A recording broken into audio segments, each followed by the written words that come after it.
சென்னை ஈக்காட்டுத்தாங்கல் மேம்பாலத்தில் சரக்கு வேன் பழுதாகி நின்றதால் கடுமையான போக்குவரத்து நெரிசல் ஏற்பட்டுள்ளது.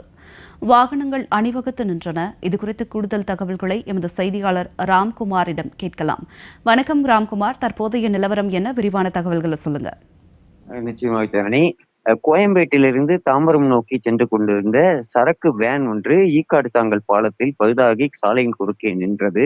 இதனால் நூறடி சாலை மற்றும் ஜவஹர்லால் நேரு சாலை முழுவதும் போக்குவரத்து நெரிசல் ஏற்பட்டிருக்கிறது. கிட்டத்தட்ட 1 மணி நேரம் இந்த வேன் பழுதாகி நின்றதால் கோயம்பேட்டிலிருந்து தாம்பரம் நோக்கி செல்லக்கூடிய அனைத்து வாகனங்களும் ஒரு நீண்ட வரிசையில் நின்று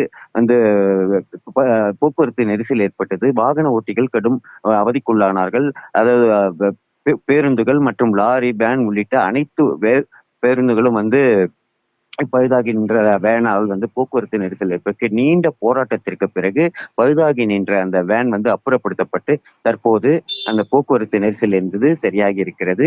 காலை கிட்டத்தட்ட 1 மணி நேரம் அளவுக்கு ஈக்காடுதாங்கல் மற்றும் ஜவஹர்லால் நேரு சாலை, நூறடி சாலை உள்ளிட்ட பல்வேறு சாலைகளில் ஆயிரக்கணக்கான வாகனங்கள் அணிவகுத்து நின்றதால் கடும் போக்குவரத்து நெரிசல் ஏற்பட்டு தற்போது சரியாகி இருக்கிறது. ஜெர்னி.